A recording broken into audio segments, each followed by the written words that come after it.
హర హర మహాదేవ శంభో కాశీ విశ్వనాథ గంగా. ఎరుకగలిగినటువంటి భక్తులకు ఒక శుభ సందేశము ఆశీర్వాదాలతో. అరే, ప్రపంచమంతా కూడా తిరిగితే కూడా స్థితికారకుడైనటువంటి విష్ణువు, వైకుంఠము, స్వర్గలోకము అంటాం కదా, స్వర్గలోకాధిపతి వైకుంఠాధిపతి అయినటువంటి విష్ణువు మనకు తిరుమల తిరుపతి కొండలలో ఆంధ్రప్రదేశ్లో సప్తగిరుల పైన వెంకటేశ్వరుడిగా వెలిసినాడు. ఆయన వెలయుట అంటే ప్రారంభం ఉద్భవమే ఆయన పుట్టుకే గోపాలుడుగా, గోపాలకుడుగా, గోవులను సంరక్షించేవాడుగా ఆయన గోవింద నామం మీద అక్కడ ఉత్పన్నమైనాడు. దీన్ని తెలుసుకోవాలి మీరు.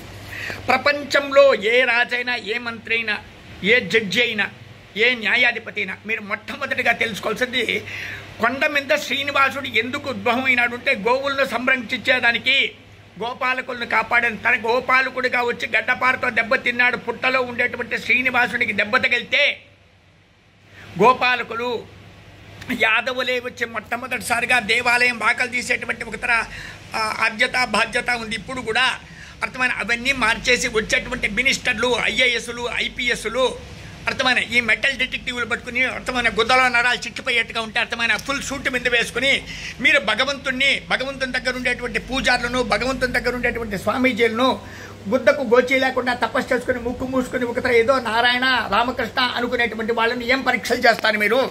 విదేశాల నుంచి, దేశాల నుంచి వచ్చేటువంటి దుడ్లందరినీ కూడా దోచేసుకునేటువంటి మహనీయులకి అందరికీ కూడా ఒక విజ్ఞప్తి.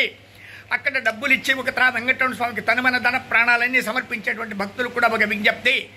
గోవింద, గోపాల, శరణమ్మమ్మ అని చెప్పి దండం పెట్టేటువంటి వాళ్ళ కోసం తిరుమల తిరుపతి మీద అర్థమైన అన్యమైనటువంటి సంస్థలకు అర్థమైన కోట్ల రూపాయలు తగలిపెట్టేదానికన్నా కొండ మీద ఆవులను మీరు ఎందుకు పెంచరాదు? దేశీయ ఆవులను. వాడు గోవిందుడని, గోపాలకుడని, గో సంరక్షకుడని పేరుంది కదా. అర్థమైన వేదాల్లో, ఉపనిషత్తుల్లో కూడా గోవులను కాపాడితే గోవులే ఇప్పుడు రిజర్వ్ బ్యాంకు లోపల ఉండేటువంటి డబ్బు, మీరు ప్రింట్ చేసేటువంటి కాగదాలు, మీ దగ్గర ఉండేటువంటి వెండి, బంగారు, వజ్ర వైడూర్యాలు కాదు ఐశ్వర్యము. ఐశ్వర్యము గో సంపత్తి. ఆవులు, దూడలు మనకి ఎన్ని ఉన్నాయి అనేటువంటి దాని మీద మనకు ఐశ్వర్యం ప్రారంభమవుతుంది వేదాలలో, ఉపనిషత్తుల్లో. అటువంటి గో సంపత్తిని మీరు తిరుమల తిరుపతి కొండల నిండా పెంచుకోండి. అక్కడ పెంచేదానికి గోపాలకులను పెంచండి. దాని మీద ఒక తరహా గడ్డి పెంచండి. దాని మీద ఒక తరహా నీటి రిజర్వాయర్లు పెట్టండి. ఆ గోవుల్లో నుంచి వచ్చేటువంటి ఆవును, పాలను, పెరుగును అందరినీ కూడా భక్తులకు పెంచండి. అందులోపల నుంచి నేతి ఉత్పత్తులు తయారు చేయండి. దేశీ పరమాత్ముని దగ్గర తయారయ్యేటువంటి ఒక పాలలో, పెరుగులో, నెయ్యిలో, అర్థమైన వెన్నలోనే దేవుడికి ప్రసాదాలు చేసి నైవేద్యం పెట్టండి. అది అమృతమై మీరందరూ బతుకుతారు. లేకపోతే చచ్చూరుకుంటారు.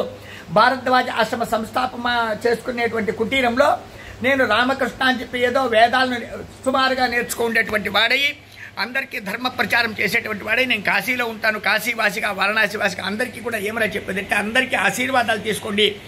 స్థితికారకుడు విష్ణువు, ఉత్పత్తి జన్మకారకుడు బ్రహ్మ, లయకారకుడు శివుడు. అర్థమైన సత్వరజ స్తమో గుణాలైనటువంటి త్రిమూర్తులు, ఒకడు సృష్టికర్త, ఒకడు స్థితికర్త, ఒకడు లయకర్త. ఈ ముగ్గురు ఒకటిగా ఉండేటువంటి పరబ్రహ్మాన్ని తెలుసుకొని తిరుమల తిరుపతి మీద జాగ్రత్తగా మెల్లుచుకోండి. ఈ తిరుమల తిరుపతి దేవాలయాల్లో అర్థమైన ఇది నామాలోళ్ళకే, ఇది విభూతోళ్ళకే, ఇది ముద్రలోళ్ళకే అనేది వద్దు. ఇది వైకానుసలకే, ఇది పాంచరాత్రాగములకే, ఇది శైవాగములకే, ఇది శాక్తికే యాగములకే, ఇది గాణపత్యానికే వద్దు. అందరికీ బుద్ధిమంతులకు కండ్లుండేవాడు, కండ్లు లేనివాడు, నోరు ఉండేవాడు, నోరు లేనివాడు, చెవులు ఉండేవాడు, చెవులు లేనివాడు, అంగాంగాలు ఉండేవాడు, లేనివాడు, ప్రతి మూర్ఖం ఉండకొడుకు కూడా విష్ణువు, శ్రీనివాసుడు, వెంకటేశ్వరుడు, దేవుడు, సర్వోపాధి రక్షకుడు. ఇదందరూ తెలుసుకుంటారని ఏ జాతి వాడైనా, హిందువైనా, ముస్లిమైనా, క్రిస్టియనా, మాల, మంగళ, ఎరికల, యానాది, రాజైనా, మంత్రైనా, అడుక్కు తినేటువంటి వాడైనా కూడా అర్థమైన వెంకటేశ్వరుని శ్రీనివాస పాకిమాం, వెంకటేశ్వర రక్షమాం అని తలుచుకుంటే వాడు కాపాడుతాడని చెప్పి మీరందరూ తెలుసుకుంటారని, ఈ పోస్టును బాగా హల్చల్గా పంచుకుంటారని, దేశాలు కాకుండా, విదేశాలు కాకుండా అర్థమైన వైకుంఠవాసుడైనటువంటి తిరుమల వాసుడు వెంకటేశ్వరుడు అందరికీ సాక్షాత్ వైకుంఠాన్ని సంప్రాప్తింపచేసేటువంటి దివ్య దేవుడిని, దివ్యధామని అందరూ తెలుసుకుంటారని అందరికీ ఆశీర్వచనంతో తెలియజేస్తున్నారు. ఇందులో బ్రహ్మాండ పురాణాలు చదువుకునేటువంటి వాళ్ళు, వేదాంగాలు నేర్చుకునేటువంటి వాళ్ళు, స్వామీజీలు, పెద్ద పెద్ద పీఠాధిపతులు, ఆకాశం నుంచి ఊడి పడిపోయినటువంటి వాళ్ళు కూడా నన్ను మన్నించి నా మాటలు అర్థం చేసుకుంటారని, ఇప్పుడు నామాలోడు వేరే, వీనామం వేరే, యూనామం వేరే, గుట్నామం వేరే అనేటువంటి దరిద్రమైనటువంటి నీచ అనిష్ట పద్ధతిని విడిచిపెట్టేసి మనం మనుషులు, మనం మానవులు, దేవుని దగ్గర దూతలు, దేవునికి సేవకులు, దేవునికి పరిచారకులు అని చెప్పి అందరూ కూడా తెలుసుకుంటారు. ఎవడు ఇక్కడ జగద్గురుడు లేదు, ఎవడు పీఠాధిపతి లేడు, ఎవడు మఠాధిపతి లేడు, ఎవడు మహాజ్ఞాని లేడు. అందరూ మూర్ఖులే మూర్ఖులే మూర్ఖులే అయిపోకుండా అర్థమైన నేను మూర్ఖుడు కాకుండా నేను చెప్పేటువంటి మాటలందరూ కూడా వింటారని అర్థమైన నేను అందరికీ శాసించడం లేదు. కానీ ఆ శాసకుని యొక్క శక్తి ఈశ్వరస్య సర్వభూతానాం ఏకో నారాయణ, నారాయణుడు ఒకడే దిక్కు అని చెప్తారు. నారాయణం మహాజ్ఞేయం విశ్వాత్మానం పరాయణం యచ్చికించ జగత్సర్వం దృశ్యతేస్తు యతేపివ విద్యుల్లేకేవ భాస్వర. ఎందుకు మంత్రాలు చదువుకుంటారు? అందరూ ఒకటి అనుకోలే అంటే అందరూ ఒకటి కాదు, అయినా అనుకోండి అందులో ప్రాణం ఈశ్వరుడే. మీరు కాకపోతే కూడా ఈశ్వరుడు అర్థమైన మృత్యువుకి చెప్పి ఈశ్వరుడు తానే మృత్యువై తీసేస్తాడు. అది కాకుండా తిరుమల తిరుపతిలో ఆవులను పెంచండి, ఆవులో నుంచి వచ్చేటువంటి పాలు పెరుగు నెయ్యిని పెంచండి, దానిలో ప్రసాదాలు చేసుకోండి. అందరూ ఏకదాటిగా వచ్చి అర్థమైన గవర్నమెంట్లకు చెప్పండి, స్టేట్ గవర్నమెంట్కు సెంట్రల్ గవర్నమెంట్కు చెప్పండి.